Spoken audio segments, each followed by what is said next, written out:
सत श्री अकाल जी। तुसीं देख रहे हो पंजाब हैरीटेज ते मैं हर्षपाल संधू। अज असीं गलबात कर रहे हैं राष्ट्रीय ते अंतरराष्ट्रीय जिहड़े अहम मुद्दे ने उन्हां बारे जिहड़ी चर्चा अज विचार चर्चा करांगे।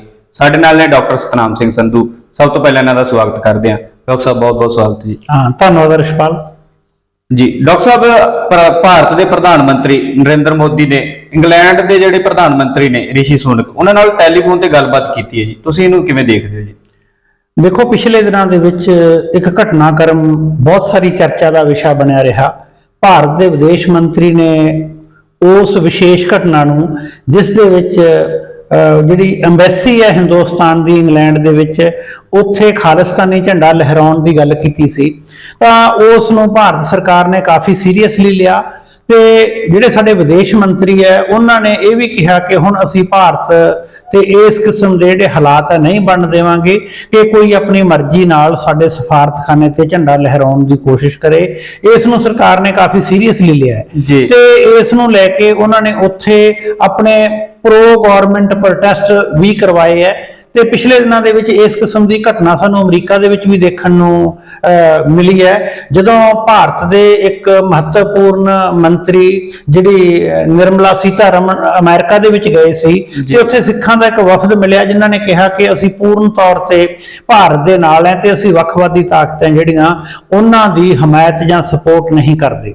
पर जिथों तक इंग्लैंड की गल है, इंग्लैंड दे विच लंबे समय तो वध अधिकारां की आज़ादी की खालिस्तान की मंग करन वाली एक धिर है, वो गाहे बगाहे जदों भी उन्होंने मौका मिलता है वो इस किस्म की गल करते हैं। ते हुण भारत सरकार ने जिहड़े ऋषि सुनक जिहड़े बुनियादी तौर पर भारतीय मूल के ही व्यक्ति है उन्हां दे नाल पिछले दिनों के विच जिहड़े प्रधानमंत्री भारत है उन्होंने टैलीफोन से गलबात की ते उन्हां नूं कहा कि इस किस्म के व्यक्ति जिहड़े भारत के विरोधी प्रोपेगंडा करते हैं जां इस किस्म की विचारधारा रखते हैं जिहड़ी हिंदुस्तान नूं जां भारत नूं सूट नहीं करती, उन्हां दे नाल सख्ती नाल नजिठिया जाए। ये एक किस्म का जिहड़े इस किस्म के विचारधारा नाल जुड़े हुए लोग है उन्हां नूं एक किस्म नाल सनब करन की कोशिश की जा रही है।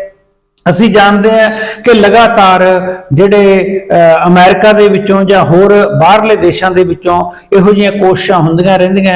कदे कंधां दे उपर खालिस्तान का नाम लिखिया जाता है जिसनूं सरकार काफ़ी सीरीयसली लैंदी है। ये एक खास किस्म की कशमकश है जिहड़ी वो लगातार चलती रहिंदी है ते इस नूं मतलब साइडलाइन करन वास्ते, दबाउण वास्ते जां इस दे बारे ये कहण वास्ते कि असीं हुण इस किस्म दी चीज़ां नूं बर्दाश्त नहीं करांगे, तां भारत सरकार अपने वालों जिहड़े जिस किस्म की भी डिप्लोमैटिक उन्हां कोले मतलब साधन हैगे उन्हां दी वरतों कर रही है जी। डॉक्टर साहब, जिहड़े चीन ते भारत का बॉर्डर है ये चिंता जिहड़ा उहदे उपर बनी रहिंदी है जी, इस नूं तुसीं किवें देखदे हो जी?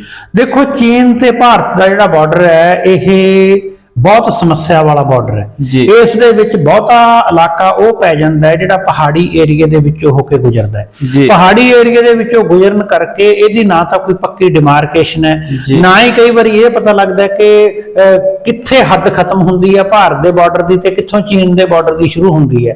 बहुत सारियां थावां ते इस किस्म दी भी समस्या आउंदी है। जिवें एक झील है, वो अद्धी झील हिंदुस्तान दे विच है ते अद्धी झील चाइना दे विच आ जांदी है। पर इस सारे दे बावजूद 1962 ਦੇ ਵਿੱਚ ਜਦੋਂ ਹਿੰਦੁਸਤਾਨ ਦੀ ਔਰ ਚਾਈਨਾ ਦੀ ਲੜਾਈ ਲੱਗੀ ਸੀ ਉਸ ਤੋਂ ਬਾਅਦ ਇੱਕ ਸਮਝੌਤਾ ਹੋਇਆ ਸੀ ਕਿ ਵੱਡੇ ਹਥਿਆਰਾਂ ਦੀ ਵਰਤੋਂ ਨਹੀਂ ਕੀਤੀ ਜਾਊਗੀ। ਲਗਾਤਾਰ ਪਿਛਲੇ ਸਾਲਾਂ ਤੋਂ ਉੱਥੇ ਘਟਨਾਕ੍ਰਮ ਵਾਪਰਦੇ ਰਹਿੰਦੇ ਆ ਕਿ ਹੱਥੋਂ ਪਾਈ ਹੋਈ ਲੜਾਈ ਹੋਈ, ਕਈ ਵਾਰੀ ਹੱਥੋਂ ਪਾਈ ਦੇ ਵਿੱਚ ਛੋਟੇ ਹਥਿਆਰਾਂ ਨਾਲ ਡਾਂਗ ਸੋਟੇ ਨਾਲ ਬੰਦੇ ਮਾਰੇ ਵੀ ਜਾਂਦੇ ਆ। ਲਗਾਤਾਰ ਪੰਜਾਬ ਦੇ ਫੌਜੀਆਂ ਦੀ ਵੀ ਗੱਲ ਆਉਂਦੀ ਰਹੀ ਹੈ ਕਿ ਬਹੁਤ ਵਾਰੀ ਉਹਨਾਂ ਨੇ ਜਿਹੜੇ ਚੀਨ ਦੇ ਫੌਜੀ ਖਦੇੜੇ ਵੀ ਹੈ। ਇਸ ਕਿਸਮ ਦੀਆਂ ਘਟਨਾਵਾਂ ਚੱਲਦੀਆਂ ਰਹਿੰਦੀਆਂ। ਪਿਛਲੇ ਦਿਨਾਂ ਦੇ ਵਿੱਚ ਚੀਨ ने कुछ जिहड़ा इलाका सी उस दे नाम बदलने की कोशिश की ते चीन वालों लगातार ये कोशिश हो रही है ते यह सुनने विच भी आया सूत्रों तो कि उन्होंने बॉर्डर के नाल बहुत बड़ा इंफ्रास्ट्रक्चर खड़ा कर लिया। उन्होंने बॉर्डर के तक अपनी पक्कियां सड़कां भी बना लियां। हले हिंदुस्तान भावें कोशिश कर रहा है पर उस पद्धर तक नहीं पहुंचा। अजे तक हिंदुस्तान दे विचों जिहड़ी बहुत ही निर्भरता है वो बाय एयर कनैक्टिविटी दी है।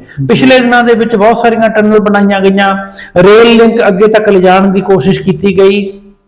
ਪਰ ਹਲੇ ਵੀ ਆਪਾਂ ਜੇ ਕਹੀਏ ਭਾਵੇਂ ਆਪਣੇ ਬਾਰਡਰ ਨੂੰ ਪ੍ਰੋਟੈਕਟ ਕਰਨ ਵਾਸਤੇ ਭਾਰਤੀ ਸੈਨਾਵਾਂ ਤਤਪਰ ਰਹਿੰਦੀਆਂ, ਤੇ ਪਿਛਲੇ ਦਿਨਾਂ ਦੇ ਵਿੱਚ ਭਾਰਤ ਦੇ ਗ੍ਰਹਿ ਮੰਤਰੀ ਦਾ ਵੀ ਬਿਆਨ ਆਇਆ ਸੀ ਕਿ ਅਸੀਂ ਕਿਸੇ ਵੀ ਵਿਦੇਸ਼ੀ ਤਾਕਤ ਨੂੰ 1 ਇੰਚ ਵੀ ਜ਼ਮੀਨ ਲੈਣ ਨਹੀਂ ਦੇਵਾਂਗੇ।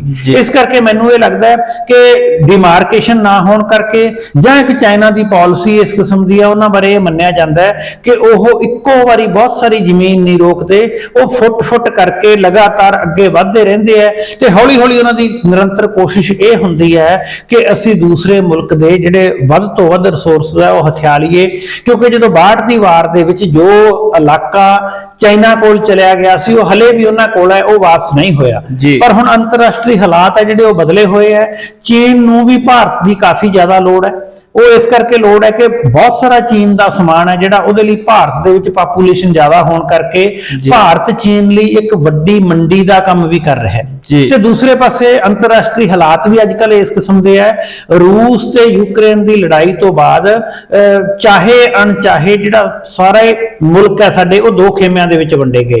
ਇੱਕ ਉਹ ਖੇਮਾ ਬਣ ਗਿਆ ਜਿਹੜਾ ਰੂਸ ਪੱਖੀ ਹੈ, ਦੂਸਰਾ ਉਹ ਖੇਮਾ ਬਣ ਗਿਆ ਜਿਹੜਾ ਯੂਰਪ ਤੇ ਅਮਰੀਕਾ ਪੱਖੀ ਹੈ। ਭਾਰਤ ਹੈ ਜਿਹੜਾ ਉਹ ਹਲੇ ਤੱਕ ਵਿੱਚ ਵਿਚਾਲੇ ਖੜਾ ਹੈ। ਚੀਨ ਸਿੱਧੇ ਤੌਰ ਤੇ ਰੂਸ ਦੇ ਨਾਲ ਲੱਗਿਆ ਹੋਇਆ, ਇਸ ਕਰਕੇ ਮੈਨੂੰ ਇਹ ਲੱਗਦਾ ਕਿ ਹੁਣ ਬਾਰਡਰ ਤੇ ਬਹੁਤੇ ਖਤਰਨਾਕ ਹਮਲਿਆਂ ਦੀ ਸੰਭਾਵਨਾ ਨਹੀਂ। ਇਸ ਕਰਕੇ ਦੋ ਪੱਖੀ ਵਾਰਤਾ ਚੱਲਦੀ ਰਹਿੰਦੀ ਹੈ, ਕਿਉਂਕਿ ਚੀਨ ਵੀ ਇਹ ਚਾਹੁੰਦਾ ਹੈ ਕਿ ਭਾਰਤ ਰਸ਼ੀਆ ਤੇ ਚਾਈਨਾ ਦੇ ਖੇਮੇ ਦੇ ਨਾਲ ਜੁੜਿਆ ਰਹੇ, ਤੇ ਭਾਰਤ ਵੀ ਆਪਣੇ ਇੰਟਰਸਟ ਨੂੰ ਦੇਖਦਾ ਹੋਇਆ ਮੇਰਾ ਖਿਆਲ ਅੱਜ ਕੱਲ੍ਹ ਇਹ ਕੋਸ਼ਿਸ਼ ਕਰ ਰਿਹਾ ਹੈ ਕਿ ਜਿੰਨਾ ਕੁ ਵਿਚਕਾਰਲਾ ਮਤਲਬ ਮੇਲ ਜਾਂ ਰੱਖਿਆ ਜਾਵੇ ਉਨਾ ਹੀ ਠੀਕ ਹੈ। ਉਹ ਕਿਸੇ ਇੱਕ ਗਰੁੱਪ ਨਾਲ, ਇੱਕ ਖੇਮੇ ਜਾਂ ਧਿਰ ਨਾਲ ਜੁੜਨਾ ਨਹੀਂ ਚਾਹੁੰਦਾ। ਇਸ ਲਈ ਮੈਨੂੰ ਲੱਗਦਾ ਕਿ ਭਵਿੱਖ ਦੇ ਵਿੱਚ ਜਿਹੜੇ ਬਾਰਡਰ ਡਿਸਪਿਊਟ ਹੈ ਉਹਨਾਂ ਨੂੰ ਐਮੀਕੇਬਲੀ ਮਿਲ ਜੁਲ ਕੇ ਗੱਲਬਾਤ ਰਾਹੀਂ ਸੁਲਝਾਉਣ ਦੀ ਕੋਸ਼ਿਸ਼ ਇਹ ਕਰਨਗੇ। ਡਾਕਟਰ ਸਾਹਿਬ, ਭਾਰਤ ਦੇ ਵਿੱਚ ਜਿਹੜੀਆਂ ਸੌਫਟਵੇਅਰ ਕੰਪਨੀਆਂ ਨੇ ਉਹ ਟੈਸਟਿੰਗ ਦੇ ਲਈ ਵੱਡੇ ਪੱਧਰ ਤੇ ਭਾਰਤ ਨੂੰ ਜਿਹੜਾ ਵਿਕਸਿਤ ਕਰ ਰਹੀਆਂ ਨੇ, ਤੁਸੀਂ ਇਹਨੂੰ ਕਿਵੇਂ ਦੇਖਦੇ ਹੋ? ਦੇਖੋ, ਆਪਾਂ ਹੁਣੇ ਹੀ ਚੀਨ ਦੀ ਗੱਲ ਕਰਕੇ ਹਟੇ ਸੀ। ਜਿਹੜਾ ਭਾਰਤ ਤੇ ਚੀਨ ਹੈ, ਇਹ ਦੋ ਖਿੱਤੇ ਐਸੇ ਹੈ ਜਿਨ੍ਹਾਂ ਨੇ ਨਵੀਂ ਟੈਕਨੋਲੋਜੀ ਨੂੰ ਅਡਾਪਟ ਕਰਨ ਦੇ ਵਿੱਚ, ਨਵੀਂ ਟੈਕਨੋਲੋਜੀ ਨਾਲ ਜੁੜਨ ਦੇ ਵਿੱਚ, ਨਵੀਂ ਟੈਕਨੋਲੋਜੀ ਲਈ ਕੰਮ ਕਰਨ ਦੇ ਵਿੱਚ ਬਹੁਤ ਵੱਡਾ ਰੋਲ ਪਲੇ ਕੀਤਾ ਹੈ। ਅਸੀਂ ਸਾਰੇ ਜਾਣਦੇ ਹਾਂ ਕਿ ਵਿਸ਼ਵ ਦੀਆਂ ਸਾਰੀਆਂ ਮੋਬਾਈਲ, ਲੈਪਟਾਪ, ਕੰਪਿਊਟਰ ਟੈਕਨੋਲੋਜੀ ਜਾਂ ਹੋਰ ਇਸ ਕਿਸਮ ਦੇ ਇਲੈਕਟ੍ਰੋਨਿਕ ਇਕਵਿਪਮੈਂਟ ਬਣਾਉਣ ਦੇ ਵਿੱਚ ਅੱਜ ਕੱਲ, ਪਹਿਲਾਂ ਜਾਪਾਨ ਦਾ ਨਾਮ ਸੀ, ਅੱਜ ਕੱਲ ਜਾਪਾਨ ਨਾਲੋਂ ਵੀ ਕਿਤੇ ਅੱਗੇ ਚਾਈਨਾ ਹੈ। ਚਾਈਨਾ ਨੇ ਵਿਸ਼ਵ ਪੱਧਰ ਤੇ ਵੱਡੇ ਰੂਪ ਦੇ ਵਿੱਚ ਮਾਰਕੀਟ ਨੂੰ ਕੈਪਚਰ ਕੀਤਾ ਹੋਇਆ ਹੈ। ਪਰ ਨਾਲ ਹੀ ਨਾਲ ਇੱਕ ਦਿੱਕਤ ਹੋਰ ਹੈ ਕਿ ਚਾਈਨਾ ਦੇ ਕੋਲ ਹਲੇ ਵੀ ਸੌਫਟਵੇਅਰ ਬਣਾਉਣ ਦੀ ਸਕਿੱਲ ਉਸ ਲੈਵਲ ਦੀ ਨਹੀਂ ਹੈ ਜਿਸ ਲੈਵਲ ਦੀ ਭਾਰਤ ਕੋਲ ਹੈ। ਭਾਰਤ ਦੇ ਜਿਹੜੇ ਸੌਫਟਵੇਅਰ ਇੰਜੀਨੀਅਰ ਹੈ ਤਾਂ ਇਨਫੋਸਿਸ ਵਗੈਰਾ ਕੁਝ ਕੰਪਨੀਆਂ ਜਾਂ ਵਿਪਰੋ ਵਗੈਰਾ ਕੁਝ ਕੰਪਨੀਆਂ ਜਿਹੜੀਆਂ ਹੈਗੀਆਂ ਉਹ ਦੱਖਣੀ ਭਾਰਤ ਦੇ ਵਿੱਚ ਸਨ, ਪਰ ਉਹਨਾਂ ਦੇ ਵਿੱਚੋਂ ਬਹੁਤੇ ਇੰਜੀਨੀਅਰ ਹੈ ਜਿਹੜੇ ਉਹ ਟ੍ਰੇਨਿੰਗ ਤੋਂ ਬਾਅਦ ਕੀ ਕਰਦੇ ਸੀ ਕਿ ਉਹ ਅਮਰੀਕਾ ਦੀਆਂ ਵੱਡੀਆਂ ਕੰਪਨੀਆਂ ਗੂਗਲ ਦੇ ਵਿੱਚ ਜਾਂ ਉੱਥੋਂ ਦੀਆਂ ਜਿਹੜੀਆਂ ਹੋਰ ਕੰਪਨੀਆਂ ਇਸ ਫੀਲਡ ਦੇ ਵਿੱਚ ਕੰਮ ਕਰਦੀਆਂ ਉਹਨਾਂ ਦੇ ਵਿੱਚ ਨੌਕਰੀ ਕਰਨ ਚਲੇ ਜਾਂਦੇ ਸੀ। ਪਰ ਹੁਣ ਹੌਲੀ ਹੌਲੀ ਕੀ ਹੋ ਰਿਹਾ ਹੈ ਕਿ ਭਾਰਤ ਨੂੰ ਵੀ ਸੌਫਟਵੇਅਰ ਹੱਬ ਬਣਾਉਣ ਦੀ ਕੋਸ਼ਿਸ਼ ਕੀਤੀ ਜਾ ਰਹੀ ਹੈ, ਤੇ ਉਹ ਸੌਫਟਵੇਅਰ ਦੇ ਵਿੱਚ ਵਿਸ਼ੇਸ਼ ਤੌਰ ਤੇ ਇਹ ਹੁੰਦਾ ਹੈ ਕਿ ਜਦੋਂ ਨਵੇਂ ਸੌਫਟਵੇਅਰ ਡਿਵੈਲਪ ਕੀਤੇ ਜਾਂਦੇ ਆ ਤਾਂ ਉਹਨਾਂ ਨੂੰ ਟੈਸਟਿੰਗ ਕਰਨ ਦੇ ਲਈ ਜਾਂ ਬੈਕ ਐਂਡ ਤੋਂ ਸਪੋਰਟ ਦੇਣ ਦੇ ਲਈ ਭਾਰਤ ਦੀ ਮਾਰਕੀਟ ਅੱਜ ਵਿਸ਼ਵ ਪੱਧਰ ਤੇ ਬਹੁਤ ਵਧੀਆ ਤਰੀਕੇ ਨਾਲ ਦੇਖੀ ਜਾਂਦੀ ਹੈ।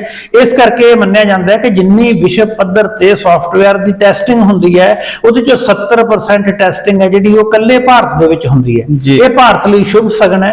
ਆਉਣ ਵਾਲੇ ਦਿਨਾਂ ਦੇ ਵਿੱਚ ਜੇ ਹਾਰਡਵੇਅਰ ਦੇ ਵਿੱਚ ਚਾਈਨਾ ਦੀ ਡੋਮੀਨੇਸ਼ਨ ਹੈ ਵਿਸ਼ਵ ਪੱਧਰ ਤੇ, ਤਾਂ ਮੈਨੂੰ ਲੱਗਦਾ ਜੇ ਭਾਰਤ ਦੇ ਵਿੱਚ ਸਾਡੀਆਂ ਕੰਪਨੀਆਂ ਹਿੰਮਤ ਕਰਨ ਤਾਂ ਭਾਰਤ ਦੇ ਵਿੱਚ ਜਿਹੜੀ ਸੌਫਟਵੇਅਰ ਟੈਸਟਿੰਗ ਦੀ ਹੱਬ ਹੈ ਉਹ ਭਾਰਤ ਵਿਕਸਿਤ ਹੋ ਸਕਦਾ ਹੈ। ਇਹਦਾ ਸਾਡੇ ਨੌਜਵਾਨ ਇੰਜੀਨੀਅਰਾਂ ਨੂੰ, ਕੰਪਿਊਟਰ ਟੈਕਨੋਲੋਜੀ ਵਾਲਿਆਂ ਨੂੰ, IT ਸੈਕਟਰ ਦੇ ਵਿੱਚ ਕੰਮ ਕਰਨ ਵਾਲੇ ਵਿਅਕਤੀਆਂ ਨੂੰ ਕਾਫੀ ਨੌਕਰੀ ਦੇ ਪੱਧਰ ਤੋਂ ਭਰਮਾ ਹੁੰਗਾਰਾ ਮਿਲਣ ਦੀਆਂ ਸੰਭਾਵਨਾਵਾਂ ਬਣ ਜਾਂਦੀਆਂ। ਡਾਕਟਰ ਸਾਹਿਬ, ਭਾਰਤ ਦੇ ਜਿਹੜੇ ਉਪ ਰਾਸ਼ਟਰਪਤੀ ਨੇ ਜਗਦੀਪ ਧਨਖੜ, ਉਹਨਾਂ ਦੁਆਰਾ ਜਿਹੜਾ ਰੂਸ ਦੇ ਜਿਹੜੇ ਡੈਲੀਗੇਸ਼ਨ ਹੈ ਉਹਨਾਂ ਨਾਲ ਮੁਲਾਕਾਤ ਕੀਤੀ ਜਾਂਦੀ ਤੇ ਕਿਹਾ ਜਾਂਦਾ ਵੀ ਜਿਹੜਾ ਕੋਈ ਵੀ ਮੁਲਕ ਇਕੱਲਾ ਰਹਿ ਕੇ ਤਰੱਕੀ ਨਹੀਂ ਕਰ ਸਕਦਾ ਜੀ, ਇਹਦੇ ਬਾਰੇ ਤੁਹਾਡੇ ਕੀ? ਦੇਖੋ, ਪਿਛਲੇ ਦਿਨਾਂ ਦੇ ਵਿੱਚ ਸਾਡੇ ਕੋਲੇ ਫਰਾਂਸ ਦਾ ਡੈਲੀਗੇਸ਼ਨ ਆਇਆ ਸੀ, ਉਹਦੇ ਨਾਲ ਧਨਖੜ ਸਾਹਿਬ ਨੇ ਗੱਲਬਾਤ ਕੀਤੀ ਸੀ, ਕਿਉਂਕਿ ਅੱਜ ਅਸੀਂ ਸਾਰੇ ਜਾਣਦੇ ਹਾਂ ਕਿ ਸਾਰਾ ਵਿਸ਼ਵ ਹੈ ਜਿਹੜਾ ਉਹ ਅਲੱਗ-ਅਲੱਗ ਭਾਵੇਂ ਖੇਮਿਆਂ ਦੇ ਵਿੱਚ ਵੰਡਿਆ ਹੋਇਆ ਪਰ ਉਹਨਾਂ ਦੀ ਨਿਰਭਰਤਾ ਇੱਕ ਦੂਸਰੇ ਦੇ ਉੱਪਰ ਹੈ।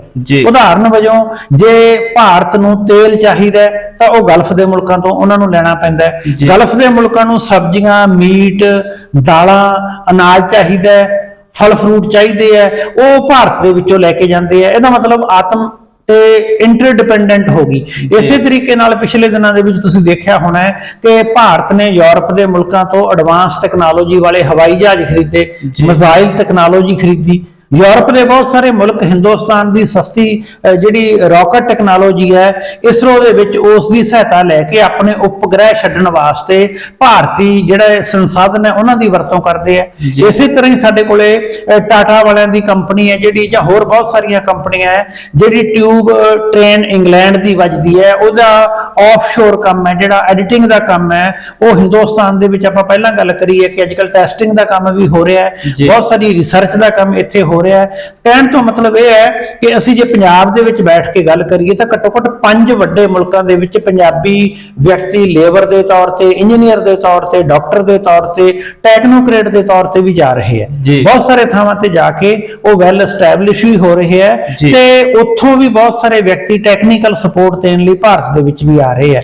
ਇਸ ਕਰਕੇ ਮੈਨੂੰ ਇਹ ਲੱਗਦਾ ਕਿ ਅੱਜਕੱਲ ਗਲੋਬਲ ਪਿੰਡ ਕਿਹਾ ਜਾਂਦਾ ਹੈ, ਗਲੋਬਲ ਵਿਲੇਜ ਕਿਹਾ ਜਾਂਦਾ ਸਾਰੇ ਸੰਸਾਰ ਨੂੰ, ਤੇ ਅਸੀਂ ਲਗਾਤਾਰ ਇੱਕ ਦੂਸਰੇ ਨਾਲ ਇੰਟਰਕਨੈਕਟਡ ਹੋ ਰਹੇ ਹਾਂ, ਇੱਕ ਦੂਜੇ ਤੇ ਡਿਪੈਂਡ ਵੀ ਹੋ ਰਹੇ ਹਾਂ।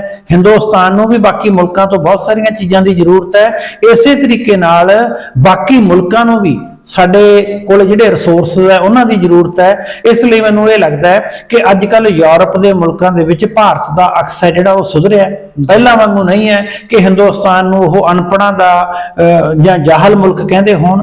ਹੁਣ ਹਿੰਦੁਸਤਾਨ ਦੇ ਵਿੱਚ ਵੀ ਬਹੁਤ ਸਾਰੀਆਂ ਉਹ ਚੀਜ਼ਾਂ ਹੋ ਰਹੀਆਂ ਜਿਹੜੀਆਂ ਪਿਛਲੇ ਦਿਨਾਂ ਦੇ ਵਿੱਚ ਯੂਰਪ ਦੇ ਵਿੱਚ ਹੁੰਦੀਆਂ ਸੀ। ਉਹਨਾਂ ਚੋਂ ਇੱਕ ਐਗਜ਼ਾਮਪਲ ਦੇਣਾ ਮੈਂ, ਜਿਵੇਂ ਪਿਛਲੇ ਦਿਨਾਂ ਦੇ ਵਿੱਚ ਬੰਗਾਲ ਦੇ ਵਿੱਚ ਘੱਟੋ ਘੱਟ 32 ਮੀਟਰ ਨਦੀ ਦੇ ਥੱਲਿਓਂ ਟਿਊਬ ਟ੍ਰੇਨ ਇਹਨਾਂ ਨੇ ਪਹਿਲੀ ਵਾਰੀ ਹਿੰਦੁਸਤਾਨ ਦੇ ਵਿੱਚ ਲੰਘਾਉਣ ਦੀ ਕੋਸ਼ਿਸ਼ ਕੀਤੀ ਹੈ। ਇਸ ਕਿਸਮ ਦੀਆਂ ਜਿਹੜੀਆਂ ਟੈਕਨੋਲੋਜੀਕਲ ਚੀਜ਼ਾਂ ਇਹ ਸਾਰੀਆਂ ਇੱਕ ਦੂਸਰੇ ਤੇ ਡਿਪੈਂਡ ਹੋ ਕੇ ਚੱਲ ਰਹੀਆਂ। ਬੁਲਟ ਟ੍ਰੇਨ ਹਿੰਦੁਸਤਾਨ ਦੇ ਵਿੱਚ ਆ ਰਹੀ ਹੈ ਤਾਂ ਪਿਛਲੇ ਦਿਨਾਂ ਦੇ ਵਿੱਚ ਸਾਡੇ ਪ੍ਰਧਾਨ ਮੰਤਰੀ ਨੂੰ ਜਾਪਾਨ ਦੇ ਪ੍ਰਧਾਨ ਮੰਤਰੀ ਮਿਲੇ ਸੀ, ਉਹਨਾਂ ਨੇ ਕਿਹਾ ਸੀ ਕਿ ਇਸ ਕੰਮ 'ਚ ਅਸੀਂ ਤੁਹਾਡੀ ਮਦਦ ਕਰਾਂਗੇ। ਇਹਦੇ ਲਈ ਮੈਨੂੰ ਇਹ ਲੱਗਦਾ ਕਿ ਅੱਜ ਦੇ ਸਮੇਂ ਦੇ ਵਿੱਚ ਇੰਟਰਡਿਪੈਂਡੈਂਟ ਜਿਹੜੇ ਮੁਲਕਾਂ ਦਾ ਹੋਣਾ ਉਹ ਉਹਨਾਂ ਦੀ ਮਜਬੂਰੀ ਵੀ ਹੈ, ਲੋੜ ਵੀ ਹੈ।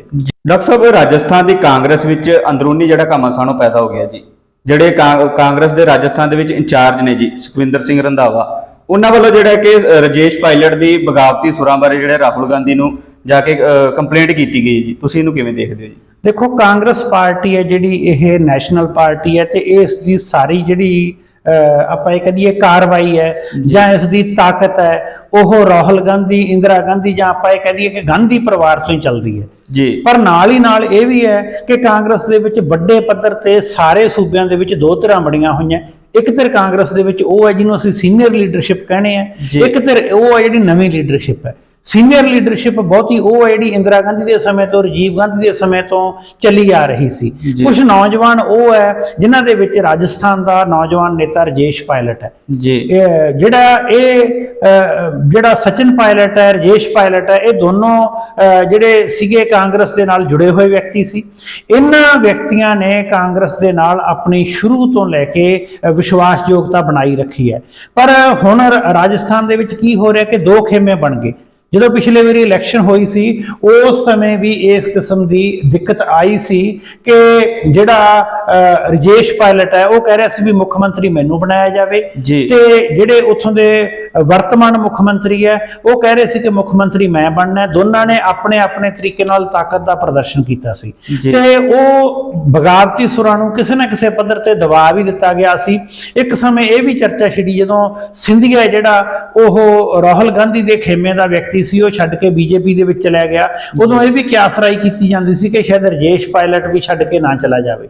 ਪਰ ਹੁਣ ਇੱਕ ਨਵੀਂ ਗੱਲ ਦੇਖਣ ਨੂੰ ਮਿਲਦੀ ਹੈ ਜਦੋਂ ਰਾਜੇਸ਼ ਪਾਇਲਟ ਨੇ ਪਿਛਲੇ ਦਿਨਾਂ ਦੇ ਵਿੱਚ ਫਿਰ ਆਪਣੀ ਬਗਾਵਤ ਤੇਜ਼ ਕੀਤੀ। ਉਹ ਕਹਿੰਦਾ ਕਿ ਮੈਂ ਗਹਿਲੋਤ ਦੇ ਨਾਲ ਕੰਮ ਕਰਨ ਨੂੰ ਤਿਆਰ ਨਹੀਂ ਹੈ, ਮੈਨੂੰ ਉਹਦੀਆਂ ਨੀਤੀਆਂ ਪਸੰਦ ਨਹੀਂ ਹੈ, ਕਿਉਂਕਿ ਗਹਿਲੋਤ ਉਹਨਾਂ ਵਿਅਕਤੀਆਂ ਨੂੰ ਜਿਹੜੇ ਭਾਰਤੀ ਜਨਤਾ ਪਾਰਟੀ ਨਾਲ ਜਾਂ ਵਿਰੋਧੀ ਧਿਰਾਂ ਨਾਲ ਜੁੜੇ ਹੋਏ ਹੈ ਉਹਨਾਂ ਨਾਲ ਸਹਿਯੋਗ ਕਰ ਰਹੇ ਆ, ਉਹਨਾਂ ਤੇ ਸਖਤ ਕਾਰਵਾਈ ਜੋ ਬਣਦੀ ਹੈ ਨਹੀਂ ਕਰ ਰਹੇ। ਇਸੇ ਕਰਕੇ ਉਹਨਾਂ ਨੇ ਜਦੋਂ ਪਿਛਲੇ ਦਿਨਾਂ ਦੇ ਵਿੱਚ ਆਪਣਾ ਇੱਕ ਪ੍ਰੋਟੈਸਟ ਕੀਤਾ, ਉਸ ਪ੍ਰੋਟੈਸਟ ਦੇ ਵਿੱਚ ਇੱਕ ਖਾਸ ਚੀਜ਼ ਦੇਖਣ ਨੂੰ ਮਿਲੀ ਕਿ ਜਿਹੜੀ ਉਹਨਾਂ ਨੇ ਆਪਣੇ ਪਿੱਛੇ ਬੈਨਰ ਲਾਇਆ ਹੋਇਆ ਸੀ। ਨਾਰਮਲੀ ਜਦੋਂ ਕਾਂਗਰਸ ਪ੍ਰੋਟੈਸਟ ਕਰਦੀ ਹੈ ਤਾਂ ਉਹਦੇ ਪਿੱਛੇ ਆਪਣੀ ਕੇਂਦਰੀ ਲੀਡਰਸ਼ਿਪ ਦੀਆਂ ਫੋਟੋਗ੍ਰਾਫ ਲਾਉਂਦੀ ਹੈ, ਰਾਹੁਲ ਗਾਂਧੀ ਦੀਆਂ, ਸੋਨੀਆ ਗਾਂਧੀ ਦੀ। ਤਾਂ ਉਦੋਂ ਇਹ ਨਾ ਰਾਹੁਲ ਗਾਂਧੀ ਦੀ ਫੋਟੋ ਲਗਾਈ ਹੋਈ ਸੀ ਨਾ ਸੋਨੀਆ ਗਾਂਧੀ ਦੀ, ਕੇਵਲ ਉਦੋਂ ਉਹਨਾਂ ਨੇ ਜਿਹੜੇ ਗਾਂਧੀ ਜੀ ਦੀ ਫੋਟੋ ਲਗਾਈ ਹੋਈ ਸੀ। ਜੀ। ਜਿਹੜੇ ਗਾਂਧੀ ਜੀ ਦੀ ਫੋਟੋ ਲਗਾ ਕੇ ਪ੍ਰੋਟੈਸਟ ਕਰਨ ਦਾ ਮਤਲਬ ਸਿੱਧੇ ਤੌਰ ਤੇ ਇਹ ਦਿਖਾਉਣਾ ਹੈ ਕਿ ਮੈਂ ਹੁਣ ਜੇ ਤੁਸੀਂ ਮੇਰੇ ਵੱਲ ਧਿਆਨ ਨਾ ਦਿੱਤਾ ਤਾਂ ਵੱਡੀ ਬਗਾਵਤ ਵੀ ਕਰ ਸਕਦਾ। ਜੀ। ਤੇ ਰੰਧਾਵਾ ਸਾਹਿਬ ਜਿਹੜੇ ਪੰਜਾਬ ਦੇ ਵੱਡੇ ਕਾਂਗਰਸ ਦੇ ਲੀਡਰ ਹੈ, ਉਹਨਾਂ ਨੂੰ ਰਾਜਸਥਾਨ ਦਾ ਪ੍ਰਭਾਰੀ ਬਣਾਇਆ ਹੋਇਆ ਹੈ, ਰਾਜਸਥਾਨ ਦੇ ਹਾਲਾਤ ਨੂੰ ਦੇਖਣ ਵਾਲਾ ਬਣਾਇਆ ਹੋਇਆ ਹੈ। ਹੁਣ ਦੇਖਦੇ ਹਾਂ ਕਿ ਰੰਧਾਵਾ ਸਾਹਿਬ ਸਚਿਨ ਪਾਇਲਟ ਨੂੰ ਔਰ ਗਹਿਲੋਤ ਨੂੰ ਕਿੰਨਾ ਕੁ ਨੇੜੇ ਲਿਆ ਸਕਦੇ ਆ, ਕਿਉਂਕਿ ਕਾਂਗਰਸ ਦੇ ਵਿੱਚ ਇਸ ਸਮੇਂ ਬਗਾਵਤ ਹੋਣੀ। ਰਾਜਸਥਾਨ ਦੇ ਵਿੱਚ ਲੋਕ ਸਭਾ ਦੀਆਂ ਬਹੁਤ ਸਾਰੀਆਂ ਸੀਟਾਂ ਹੈ, ਉਹ ਕਾਂਗਰਸ ਪਾਰਟੀ ਲਈ ਵੱਡਾ ਮਤਲਬ ਆਪਾਂ ਇਹ ਕਹਿ ਦਈਏ ਕਿ ਨੁਕਸਾਨ ਪਹੁੰਚਾਉਣ ਵਾਲੀ ਗੱਲ ਹੋ ਸਕਦੀ ਹੈ। ਜੀ ਡਾਕਟਰ ਸਾਹਿਬ, ਮੁੱਖ ਮੰਤਰੀ ਭਗਵੰਤ ਮਾਨ ਵੱਲੋਂ ਜਿਹੜਾ ਹੈ ਕਿ ਫਾਜ਼ਿਲਕਾ ਦੇ ਵਿੱਚ ਚੈੱਕ ਵੰਡੇ ਗਏ ਨੇ ਜੀ, ਜਿਹੜਾ ਬੇਮੌਸਮੀ ਬਰਸਾਤ ਦੇ ਨਾਲ ਜਿਹੜੀ ਫਸਲਾਂ ਖਰਾਬ ਹੋਈਆਂ ਸੀ, ਤੁਸੀਂ ਇਹਨੂੰ ਕਿਵੇਂ ਦੇਖਦੇ ਹੋ ਜੀ?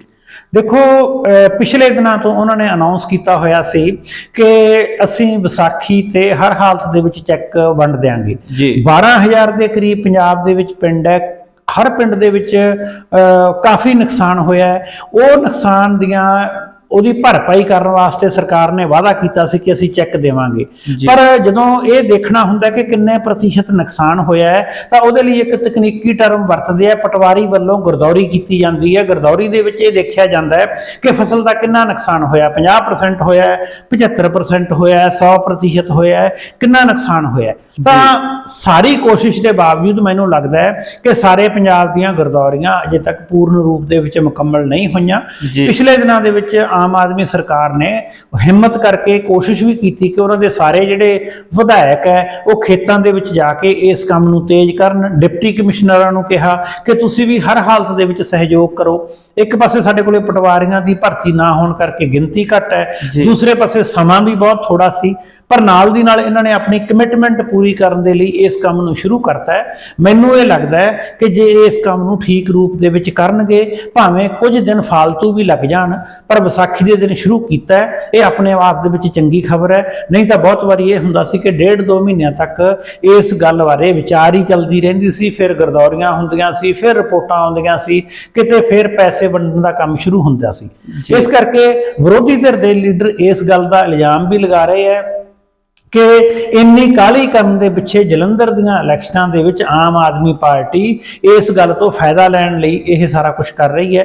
ਭਾਵੇਂ ਕੁਝ ਵੀ ਹੋਵੇ, ਇਹਦੇ ਨਾਲ ਕਿਸਾਨਾਂ ਨੂੰ ਰਾਹਤ ਮਿਲੂਗੀ, ਸ਼ੁਭ ਸ਼ਗਨ ਹੈ। ਜਿਨ੍ਹਾਂ ਦਾ ਨੁਕਸਾਨ ਹੋਇਆ, ਜੇ ਸਰਕਾਰ ਉਹਨਾਂ ਦੀ ਭਾਵੇਂ ਕਿਸੇ ਲਾਲਚ ਵਸ ਹੀ ਜਾਂ ਰਾਜਨੀਤਿਕ ਕਾਰਨਾਂ ਕਰਕੇ ਭਰਪਾਈ ਕਰ ਰਹੀ ਹੈ, ਘੱਟੋ ਘੱਟ ਕਿਸਾਨਾਂ ਨੂੰ ਤਾਂ ਇਹਦੇ ਨਾਲ ਫਾਇਦਾ ਹੋ ਰਿਹਾ ਹੈ। ਜੀ ਡਾਕਟਰ ਸਾਹਿਬ, ਸ਼੍ਰੀ ਅਕਾਲ ਤਖਤ ਸਾਹਿਬ ਦੇ ਜਥੇਦਾਰ ਗਿਆਨੀ ਹਰਪ੍ਰੀਤ ਸਿੰਘ ਵੱਲੋਂ ਅੱਜ ਤਲਵੰਡੀ ਸਾਬਾ ਦੇ ਵਿੱਚ ਬੋਲਦਿਆਂ ਕਿਹਾ ਗਿਆ ਵੀ ਜਿਹੜਾ ਪੰਜਾਬ ਨੂੰ ਬਦਨਾਮ ਕੀਤਾ ਜਾ ਰਿਹਾ, ਪਰ ਜਿਹੜੇ ਪੰਜਾਬ ਦੇ ਵਿੱਚ ਅਮਨ ਕਾਨੂੰਨ ਹੈ ਉਹਦੀ ਜਿਹੜੀ ਸ਼ਾਂਤੀ ਬਹਾਲ ਹੈ ਜੀ। ਜਥੇਦਾਰ ਸਾਹਿਬ ਨਾਲ ਬਿਲਕੁਲ ਸਹਿਮਤ ਹੈ, ਕਿਉਂਕਿ ਅਸੀਂ ਦੇਖਿਆ ਕਿ ਪਿਛਲੇ ਦਿਨਾਂ ਦੇ ਵਿੱਚ ਜਿਸ ਕਿਸਮ ਦੀ ਹਾਈਪ ਰਾਸ਼ਟਰੀ ਮੀਡੀਆ ਵੱਲੋਂ ਕ੍ਰੀਏਟ ਕੀਤੀ ਗਈ, ਇੱਕ ਥਾਣੇ ਵਿੱਚ ਹੋਏ ਇੱਕ ਇਨਸੀਡੈਂਟ ਨੂੰ ਲੈ ਕੇ ਇਸ ਪ੍ਰਕਾਰ ਦਿਖਾਇਆ ਗਿਆ ਕਿ ਜਿਵੇਂ ਸਾਰਾ ਪੰਜਾਬ ਹੀ ਹਥਿਆਰ ਚੱਕੀ ਫਿਰਦਾ ਹੈ। ਅੰਮ੍ਰਿਤਪਾਲ ਦੇ ਛੋਟੇ ਮੁੱਦੇ ਨੂੰ, ਜਿਹੜਾ ਸਾਰੇ ਪੰਜਾਬ ਦਾ ਮੁੱਦਾ ਨਹੀਂ ਸੀ, ਉਹ ਇੱਕ ਵਿਅਕਤੀ ਦਾ, ਥੋੜੇ ਵਿਅਕਤੀਆਂ ਦਾ, ਈਵਨ ਦੈਨ ਸਾਰੀਆਂ ਸਿੱਖ ਸੰਸਥਾਵਾਂ ਦਾ ਵੀ ਮੁੱਦਾ ਨਹੀਂ ਸੀ। ਉਸ ਨੂੰ ਜਿੱਡੇ ਪੱਧਰ ਤੇ ਉਛਾਲਿਆ ਗਿਆ, ਬਦਨਾਮ ਕੀਤਾ ਗਿਆ। ਜਿਹੜੇ ਨੌਜਵਾਨ ਪੰਜਾਬ ਦੇ ਵਿੱਚੋਂ ਅਰੈਸਟ ਕੀਤੇ ਗਏ, ਉਹਨਾਂ ਨੂੰ ਦਿਬਰੂਗੜ੍ਹ ਭੇਜਿਆ ਗਿਆ। ਸਾਰੇ ਕੁਝ ਨੂੰ ਐਵੇਂ ਦਿਖਾਉਣ ਦੀ ਕੋਸ਼ਿਸ਼ ਕੀਤੀ ਗਈ ਜਿਵੇਂ ਦੇਸ਼ ਦੀ ਆਜ਼ਾਦੀ ਵੇਲੇ ਕੁਝ ਨੌਜਵਾਨਾਂ ਨੂੰ ਕਾਲੇ ਪਾਣੀ ਭੇਜਿਆ ਜਾਂਦਾ ਸੀ ਕਿ ਉਹ ਬਹੁਤ ਖਤਰਨਾਕ ਕੰਮ ਕਰਨ ਵਾਲੇ ਆ। ਮੈਨੂੰ ਲੱਗਦਾ ਕਿ ਇਹਨੂੰ ਜ਼ਿਆਦਾ ਉਛਾਲਿਆ ਜਾ ਰਿਹਾ ਸੀ। ਜਥੇਦਾਰ ਨੇ ਕੁਝ ਚਿਰ ਤਾਂ ਇੰਤਜ਼ਾਰ ਕੀਤਾ, ਉਸ ਤੋਂ ਬਾਅਦ ਹੁਣ ਜਥੇਦਾਰ ਕਾਫੀ ਸਰਗਰਮੀ ਨਾਲ ਸਾਹਮਣੇ ਆਏ ਹੋਏ ਆ। ਪਿਛਲੇ ਦਿਨਾਂ ਦੇ ਵਿੱਚ ਉਹਨਾਂ ਨੇ ਇਹ ਕਿਹਾ ਸੀ ਕਿ ਅਸੀਂ ਜਾ ਕੇ ਜਿਹੜੇ ਆਪਣੇ ਉੱਥੇ ਵਕੀਲ ਭੇਜਾਂਗੇ, ਜਿਹੜੇ ਸਾਡੇ ਵਕੀਲ ਹੋਣਗੇ ਉਹ ਉਹਨਾਂ ਦਿਬਰੂਗੜ੍ਹ ਦੇ ਵਿੱਚ ਜਿਹੜੇ ਵੀ ਵਿਅਕਤੀ ਸਾਡੇ ਹੈਗੇ ਆ ਉਹਨਾਂ ਦੇ ਕੇਸਾਂ ਦੀ ਪੈਰਵਾਈ ਕਰਨਗੇ। ਤੇ ਫਿਰ ਇੱਕ ਜਥੇਦਾਰ ਨੇ ਹੋਰ ਵੀ ਵੱਡਾ ਬਿਆਨ ਦਿੱਤਾ ਸੀ ਪਿਛਲੇ ਦਿਨਾਂ ਦੇ ਵਿੱਚ ਪੱਤਰਕਾਰਾਂ ਦੀ ਮਿਲਣੀ ਕਰਕੇ ਕਿ ਅਸੀਂ ਜਿੱਥੇ ਵੀ ਕਿਸੇ ਨਿਰਦੋਸ਼ ਸਿੱਖ ਨਾਲ ਧੱਕਾ ਹੋਊਗਾ ਉਸ ਦੀ ਪੈਰਵਾਈ ਕਰਨਾ ਸਾਡਾ ਫਰਜ਼ ਹੈ, ਅਸੀਂ ਪੈਰਵਾਈ ਵੀ ਕਰਾਂਗੇ। ਤੇ ਨਾਲ ਹੀ ਉਹਨਾਂ ਨੇ ਇੱਕ ਇਹ ਗੱਲ ਵੀ ਸਪਸ਼ਟ ਕੀਤੀ ਕਿ ਸਿੱਖ ਵੱਖਵਾਦੀ ਜਾਂ ਵੱਖਵਾਦੀ ਰੁਚੀਆਂ ਵਾਲੇ ਨਹੀਂ ਹੈ, ਇਹਨਾਂ ਨੂੰ ਧੱਕੇ ਨਾਲ ਵੱਖਵਾਦੀ ਬਣਾਉਣ ਦੀ ਕੋਸ਼ਿਸ਼ ਕੀਤੀ ਜਾ ਰਹੀ ਹੈ। ਇਸ ਕਰਕੇ ਉਹਨਾਂ ਨੇ ਕਿਹਾ ਸੀ, ਜੋ ਅੰਮ੍ਰਿਤਪਾਲ ਵੱਲੋਂ ਮੰਗ ਕੀਤੀ ਗਈ ਸੀ ਕਿ ਵਿਸਾਖੀ ਦੇ ਮੌਕੇ ਤੇ ਸਰਬੱਤ ਖਾਲਸਾ ਬੁਲਾਇਆ ਜਾਵੇ, ਤਾਂ ਉਹਨਾਂ ਨੇ ਕਿਹਾ ਸੀ ਕਿ ਸਰਬੱਤ ਖਾਲਸਾ ਅਸੀਂ ਨਹੀਂ ਬੁਲਾਵਾਂਗੇ। ਪਰ ਫਿਰ ਵੀ ਸਰਕਾਰ ਨੂੰ ਇਸ ਕਿਸਮ ਦੇ ਖਦਸ਼ੇ ਸੀ ਕਿ ਸ਼ਾਇਦ ਅੰਮ੍ਰਿਤਪਾਲ ਵਿਸਾਖੀ ਵਾਲੇ ਦਿਨ ਕਿਤੇ ਤਖਤ ਤੋਂ ਪੇਸ਼ ਨਾ ਹੋਵੇ। ਜਥੇਦਾਰ ਸਾਹਿਬ ਨੇ ਇਹ ਵੀ ਕਲੀਅਰ ਕਰਤਾ ਸੀ ਕਿ ਅਸੀਂ ਇਸ ਕਿਸਮ ਦੀ ਗੱਲ ਨੂੰ ਅਲਾਓ ਨਹੀਂ ਕਰਾਂਗੇ।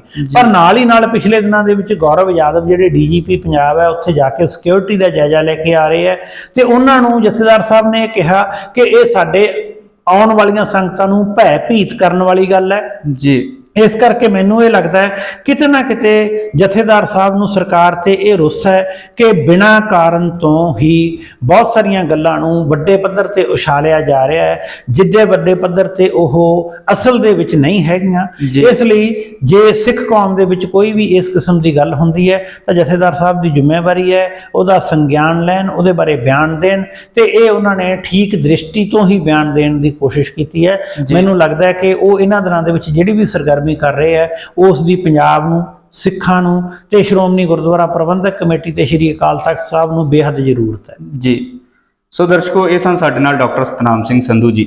ਇਹਨਾਂ ਨਾਲ ਅਸੀਂ ਅੰਤਰਰਾਸ਼ਟਰੀ ਤੇ ਰਾਸ਼ਟਰੀ ਮੁੱਦਿਆਂ ਦੇ ਵਿੱਚ ਅਹਿਮ ਜਿਹੜੀਆਂ ਨੇ ਜਾਣਕਾਰੀ ਤੁਹਾਡੇ ਨਾਲ ਸਾਂਝੀਆਂ ਕੀਤੀਆਂ। ਸੋ ਡਾਕਟਰ ਸਾਹਿਬ ਬਹੁਤ ਬਹੁਤ ਧੰਨਵਾਦ ਜੀ। ਹਾਂ, ਧੰਨਵਾਦ ਰਸ਼ਪਾਲ ਜੀ ਤੁਹਾਡਾ।